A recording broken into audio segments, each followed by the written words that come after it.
तो welcome to my channel. मैं हूं पीयूष और आप देख रहे हैं वीलो। आज की क्लास को शुरुआत करते हैं बेहतरीन तरीके से। जैसा कि आपको पता है, नेचुरल डिजास्टर हम लोग स्टार्ट कर चुके हैं। नेचुरल डिजास्टर का 2 लेक्चर हो चुका है, आप लोग उसको देख सकते हैं। चैप्टर रिवीजन में नहीं होगा, उसको अगर आपको अलग प्लेलिस्ट मिल जाएगा। ठीक है, चलिए नेचुरल डिजास्टर की तरफ बढ़ते हैं। हम लोग जैसे कि पता है, चैप्टर नंबर 1 में इंट्रोडक्शन मिली है हम लोग को। ठीक है, इंट्रोडक्शन मिली है। उसके बाद हम लोग को चैप्टर नंबर 2 में हमें क्या मिली है, आपके पास आपको मिली होगी फ्लड एंड ड्रॉट के बारे में कुछ सूचनाएं मिली है। ठीक है, कि उससे कैसे कैसे बच सकते हैं और भी क्या कर सकते हैं। ठीक है, चलिए आज की क्लास को शुरुआत करते हैं। आज हम लोग सबसे पहले ये जानने वाले हैं कि आज हम लोग क्या पढ़ते हैं। तो सबसे पहले ये जान लेते हैं आज हम लोग क्या पढ़ने वाले हैं। ठीक है, चलिए आज हम लोग पढ़ने वाले हैं सुनामी एंड अर्थक्वेक के बारे में। सारा चीज़ उसके बारे में जानकारी लेंगे। और ये बिहार बोर्ड की सीरीज़ है, तो प्लीज़ आप लोग बिहार बोर्ड इंग्लिश मीडियम में हैं तो प्लीज़ सब्सक्राइब कर दीजिएगा मेरे चैनल को। आगे चलते हैं, तो हम लोग को ये पता होना चाहिए कि क्या क्या इसमें टॉपिक्स हैं। तो चलिए इसको देख लेते हैं एक बार, टॉपिक्स क्या क्या इसमें होने वाले हैं। चलिए सबसे पहला टॉपिक है आपका, ठीक है, क्या है पहला टॉपिक आपका, ये दिखा देते हैं हम लोग को आपको। ठीक है, चलिए तो ये आपको टॉपिक है। सबसे पहले हम लोग जानेंगे इंट्रोडक्शन की अर्थक्वेक आखिर क्या होता है और भी दूसरा चीज़ क्या क्या होता है। उसके बारे में सिस्मिक वेव, इसको हम लोग अर्थक्वेक वेव भी बोल सकते हैं, अर्थक्वेक वेव इसको बोल सकते हैं। ठीक है, चलिए उसके बाद अर्थक्वेक प्रिवेंशन मेजर्स क्या होते हैं, उसको बचाव के करने की तरीका। उसके बाद सुनामी प्रिवेंशन मेजर्स क्या होंगे। उसके बाद एम्बैंकमेंट कंस्ट्रक्शन होनी चाहिए सुनामी किसके लिए, training of coastal people, training होनी चाहिए कोस्टल पीपल के लिए। ठीक है, चलिए और आगे चलते हैं। तो आगे सबसे पहले इंट्रोडक्शन हम लोग करने जा रहे हैं। चलिए सबसे पहले अर्थक्वेक के बारे में जान लेते हैं कि अर्थक्वेक क्या है। तो अर्थक्वेक है हमारा whenever there is a vibration on our earth. Vibration जो होता है वो हमारा अर्थ पर जब हमारे वाइब्रेशन होने लगते हैं, 1 मिनट, जब वाइब्रेशन होती है अर्थ पर, कहाँ पर, अर्थ पर, तो हम लोग कह सकते हैं उसे अर्थक्वेक, है ना। It is called an earthquake, that is in other words the vibration of the earth is called an earthquake. Simple सा बात है, भूकंप आप सभी जानते हैं कि भूकंप हमारे घर और पृथ्वी में आती है। जब पृथ्वी में भूकंप आती है तो हम लोग उसे अर्थक्वेक कहते हैं। पृथ्वी जब हिलने लगती है, अच्छा ये क्यों होती है तो आप लोग जानते हो। पृथ्वी, मान लो ये हमारी पृथ्वी है, ठीक है, सॉरी, तो ये हमारी पृथ्वी है और यहाँ पर हमारी टॉप मोस्ट लेयर जिसको बोलते हैं। उसके बाद ये हमारी होती है, उसके बाद ये हमारी पानी वाली जगह होती है, सॉरी रॉक वाली जगह। उसके बाद हमारी आती है वाटर वाली जगह, ठीक है। उसके बाद क्या आती है, वाटर वाली जगह। और उसके नीचे आती है जस्ट आपकी मतलब प्लेटलिस्ट वाली जगह। ठीक है, प्लेटलिस्ट वाली जगह, चलिए, अरे प्लेटलिस्ट वाली जगह, ठीक है। तो ये प्लेटलेट्स क्या होती है, जब मूव करती है, मूव करते करते टकरा जाती है, क्या होता है, मूव करते करते टकरा जाती है ये, सॉरी, मूव करते करते टकरा जाती है, मूव करते, अरे मूव करते करते टकरा जाती है।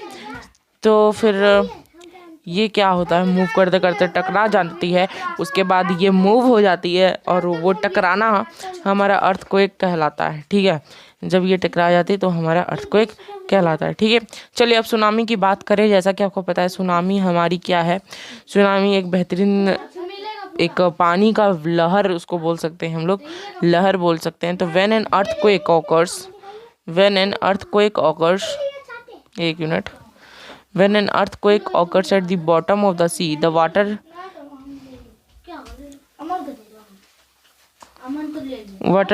up to height of several meters and wreaks of havoc have in the coastal area which called tsunami। देखो होता क्या है, जब सुनामी अर्थक्वेक जो होती है, जैसे कि अर्थक्वेक कैसे आई, अभी हम लोग को पता चला कि वो हमारी प्लेटलेट्स घसक के जब हमारी राउंड होती है पृथ्वी, तब वो टक्कर खा जाती है। ठीक है, तब उसमें अर्थक्वेक उत्पन्न होता है, ठीक है। उसी तरह अगर सुनामी की तरफ यानी कि सी जिसको बोलते हैं हम लोग समुद्र के तरफ आपकी यही सेम घटना हुई अगर, तो हमारी सुनामी उत्पन्न होती है, ठीक है। सुनामी को 2 शब्दों में बांटा गया है, ठीक है। सुनामी मतलब होता है सुनामी, ठीक है। ये जापानीज वर्ड है, ठीक। आगे चलते हैं तो नेक्स्ट है हमारा कि हम लोग सुनामी और अर्थक्वेक को कैसे मेज़र करते हैं, तो वो हमारे रिक्टर स्केल होता है, ठीक है। अच्छा, इसमें क्या क्या हानियाँ होती है, तो बहुत सारे पीपल इसमें मर जाते हैं अर्थक्वेक्स और सुनामी में। उसके बाद अर्थक्वेक काउजेज ह्यूज डिस्ट्रक्शन, ठीक है। Incidents like collapse of buildings, breaking of pools, cracks in the ground, hot water springs coming out of cracks are common. तो होता क्या है, मतलब आप लोग को पता होना चाहिए कि जब हम लोग ये करते हैं, एक मिनट, जब हम लोग को आपको दिखाते हैं, ये हमारी मान लीजिए ग्राउंड है, तो यहाँ पर कुछ दरार आ जाती है। क्या आती है? दरार आती है। तो ये दरार जो होती है ये किसके कारण होती है? ये अर्थक्वेक के कारण होती है, ठीक है। चलिए, अच्छा, बिल्डिंग्स होते हैं जैसे कि मैंने पहले वाली पिक्चर में दिखाया था। ये पिक्चर में ये सारी बिल्डिंग्स गिर चुकी हैं और यहाँ पर बहुत सारे आदमी मर भी गए होंगे, ठीक है। चले आगे चलते हैं तो नेक्स्ट हमारी बात कर रही है कि tsunami waves bring destruction on the coast. In this, tourists enjoying along the coast, fishermen and coconut farmers also affected. होता क्या है, सुनामी कहाँ आती है? सुनामी कोस्टल एरिया में आती है। कोस्टल एरिया की बात करें तो कोस्टल एरिया मान लीजिए ये हमारी पानी मतलब समुद्र है। ये मैं आपको डिस्कस करवा देता हूँ एक बार, जरा सा आप लोग देख ले सकते हैं। ये यहाँ पर आप लोग देखो, ये मान लो ये हमारा सी है। क्या है? सी है। चलिए, ठीक है। तो ये हमारी सी लेवल है। तो यहाँ पर हम लोग कुछ कोस्टल एरियाज होते हैं। क्या होते हैं? कोस्टल एरियाज इसको कहते हैं, ठीक है। जहाँ समुद्र होती है वहाँ पर कुछ आदमी लोग भी आते हैं आप लोग को मछली पकड़ने, तो कुछ काम करने, हो सकता है इसमें नली नाला साफ़ करने के लिए आते हैं। तो और फिर कुछ टूरिस्ट भी घूमने आते हैं। तो इन सब को क्या होती है, और उन लोग को अगर पता ना हो, अगर अचानक से सुनामी आ जाए तो फिर वहाँ पर दिक्कत हो सकती है, ठीक है। चलिए बात करते हैं आगे। तो ये है हमारी रिक्टर स्केल, जैसा कि आपको पता होना चाहिए। ये है हमारी रिक्टर स्केल, इसको कहते हैं रिक्टर स्केल। क्या कहते हैं? रिक्टर स्केल, ठीक है। रिक्टर स्केल यहाँ पर जैसे कि आप लोगों को पता ही है, सारी मैग्नेटिक चीज़ लगी हुई होती है ताकि इसमें पता चल जाए कि क्या होने वाली है इसमें। और यहाँ पर ये मेज़र करती है, ठीक है। ये मेज़र करती है, ठीक। चलिए आगे चलते हैं। तो सिस्मिक वेव क्या होती है? सिस्मिक वेव यानी कि उसमें वाइब्रेशन ऑफ, ठीक है, vibration arising at the time of earthquake are mainly called primary. It is divided into secondary and longitudinal waves. तो क्या होती है, जब मान लो ये अर्थक्वेक वेव है, मान लो ये अर्थक्वेक, रिक्टर स्केल ने कुछ ऐसा नाप के दिया एक पेज पर। चलिए एक पेज में ले आता हूँ अभी आपके सामने, मैं पेज लेके आता हूँ आपके सामने। चलिए दिस पेज देखिए, ठीक है। एक मिनट, आप समझ सकते हो। चलिए देखिए, आप लोग अगर इस पेज में मानिए यहाँ पर मानो, चलिए मैं आपको बढ़िया से एकदम बना के देता हूँ। यहाँ पर कुछ ऐसा आता है रिक्टर स्केल आपका। तो कुछ इस रिक्टर स्केल को हम लोग कहते हैं रिक्टर मेजरमेंट, ठीक है। Richter measurement. तो इस रिक्टर मेजरमेंट में आप लोग का क्या होता है, तीन सिंपली कहें तो थ्री मेजरमेंट होती हैं। 3 मेजरमेंट्स में डिवाइडेड होती हैं ये। 3 मेजरमेंट्स में डिवाइडेड होती हैं। सबसे पहला आपका होता है पी, क्या होता है पी, ठीक है, पी होता है। उसके बाद होता है क्यू, सॉरी पी एस, उसके बाद होता है एल। 3 वेव होती हैं, ठीक है। सबसे हाई मोस्ट होती है पी, जैसा कि आप लोग ये देख रहे हैं, ये सब हमारी पी मेजरमेंट है। क्या है? P measurement. चलिए ठीक है। और ये सब जो देख रहे हैं ये एल एस हो गए, उसी तरह एल होती है, सबसे छोटी वाली एल हो जाती है, यही बात हो रही है, यही चीज़, ठीक है। बात होगी आपको क्लियर, ठीक है। चलिए, the P wave first reaches the earth, और पी वेव ही सबसे पहले हमारी अर्थ पर आती है, जैसे कि यहाँ पर आप लोग देख सकते हैं। तो हमारा यहाँ पर पी जो देख सकते हैं, सबसे पहले अर्थ पर पी आती है, ठीक है। उसके बाद हमारा कोई आता है, ठीक है।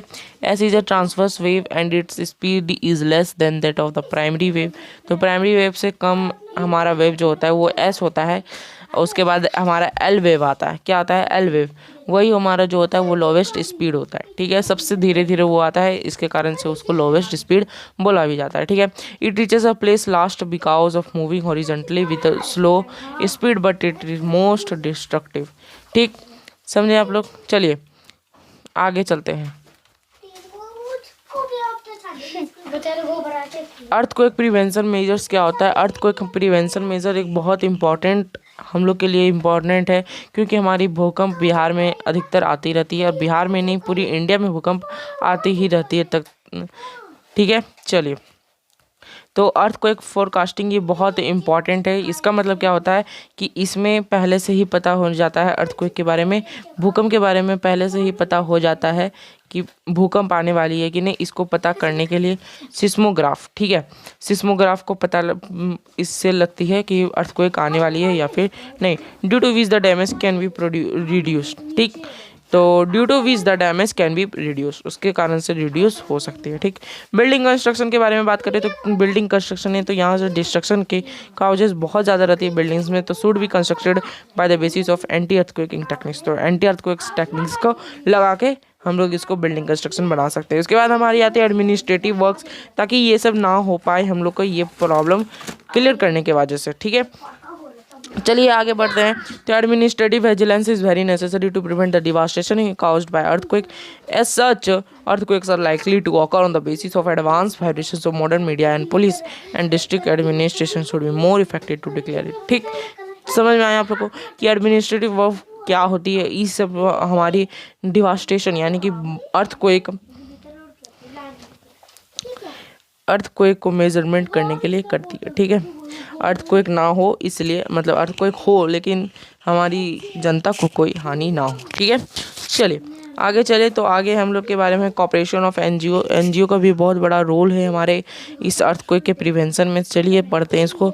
Schools and common people can play a big role in earthquake or any kind of disaster management. This can help in the immediate construction of earthquake resistance buildings and rescue relief during earthquakes, can train people before an earthquake। तो हम लोग इसमें क्या होता है, NGO क्या करती है, एनजीओ पीपल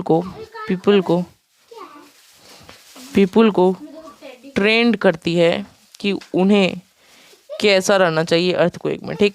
समझ में आया आप लोग को? बहुत इजी तरीके से कॉपरेशन ऑफ एनजीओ कर सकते हैं, ठीक है। चलिए आगे चले, तो नेक्स्ट है हमारा एक नोट। तो ये नोट को बहुत इंपॉर्टेंट नोट है, इसको हम स्टार बना देते हैं, ठीक है। तो इंस्टेड ऑफ रनिंग अवे, क्या बोलता हो रहा है, इंस्टेड ऑफ रनिंग, हम लोग को भागने के बजाय क्या करना चाहिए, हम लोग को कॉर्नर ऑफ द रूम, सबसे पहले रूम के कॉर्नर में हम लोग को चल जाना चाहिए with the support of the wall because the debris falling there is the least impact, okay. चले, तो हम लोग को क्या करना चाहिए, सबसे पहले हम लोग को बेंच यानी कि मजबूत चीज़ के नीचे छुप जाना चाहिए अर्थक्वेक आई तो। उसके बाद हमारे प्लान बनाना चाहिए और बिल्ड अ किट, और भी बहुत कुछ कर सकते हैं काम, ठीक। चलिए आगे बात करते हैं। तो सुनामी प्रिवेंशन मेजर्स कुछ होते हैं कि सुनामी को कैसे प्रिवेंशन करना चाहिए। तो सुनामी से भी बहुत सारा डिस्ट्रक्टिव मटेरियल होती है हमारी चीज़, तो इससे भी बहुत चीज़ खराब हो जाती है, ठीक है। ये मोर इन द कोस्टल रीजन्स, और ये कोस्टल रीजन्स में पता है आप लोग को, rising up to several metres along the coast destroyed, ठीक है। Motor boats, fishing boats and houses along the coast, ये सब घूमते रहती हैं मोटर बोट्स, ये सब के कारण से सुनामी जो होती है वो प्रिडिक्टेड रहती है, मेकिंग स्टेशन प्लेटफॉर्म्स और in the middle of the sea. Damage cause it can be reduce, और इसके कारण से हमारी सुनामी जो है रिड्यूस हो सकती है। और हम लोग को फिशरमैन्स को भी मैसेज देना चाहिए, वहाँ पर पुलिस की रहनी चाहिए, सुनामी जो डिस्ट्रॉय कर देती है जिसके कारण से मिडिल ऑफ सी में, ठीक है, अब्सेंस ऑफ बैरियर, और उसको बैरियर भी लगा देना चाहिए, ठीक है। चलिए आगे बात करते हैं तो कि एम्बैंकमेंट, जैसे कि आप लोग को पता है हम लोग एम्बैंकमेंट बनाते हैं, build a concrete embankments to reduce destruction caused by tsunami. तो सुनामी से बचने के लिए सबसे पहले एम्बैंकमेंट्स लगा देना चाहिए आप लोग को, जिससे सुनामी बच सकती है, ठीक है। आगे चले तो ट्रेनिंग ऑफ कोस्टल पीपल, और कोस्टल पीपल को तैरने की सुविधाएं भी मिलती है, यहाँ पर लिखा हुआ होगा तो आप लोग पढ़ सकते हैं इसको। लेकिन इसको ट्रेनिंग ऑफ ये कोस्टल पीपल यही होता है कि उसमें आपको ट्रेन किया जाता है, कोस्टल पीपल लोग को उसमें ट्रेन किया जाता है, ट्रेन किया जाता है किसको, कोस्टल पीपल को, जो तैर सकें और सुनामी में आने वाली सभ्यताएं को झेल सकें, ठीक है। चलिए हमारी क्लास आज ही मतलब अभी ख़त्म होती है। आज हमारा चैप्टर आउटलाइन क्या होगा नेक्स्ट क्लास का, नेक्स्ट क्लास हम लोग हमारे ज्योग्राफी का एक चैप्टर को कंटिन्यू करेंगे जो हमारी बिहार की है, ठीक है। बिहार बोर्ड का चैप्टर है ज्योग्राफी का, लास्ट वाला जो चैप्टर होगा बिहार मिनरल रिसोर्सेस नाम है, उसको हम लोग कंप्लीट करने वाले हैं, ठीक है। चले तो फिर मिलते हैं। अच्छा, इसका नोट्स कहाँ मिलेंगे आप लोग को? नोट्स आपको ऐप पर मिलेंगे, और ऐप का लिंक कहाँ है, ठीक, आप लोग को डिस्क्रिप्शन लिंक पे मिल जाएंगे। तो बाय बाय, टेक केयर, तब तक मिलते हैं और अपना ख्याल रखिए, बाय बाय, टेक केयर।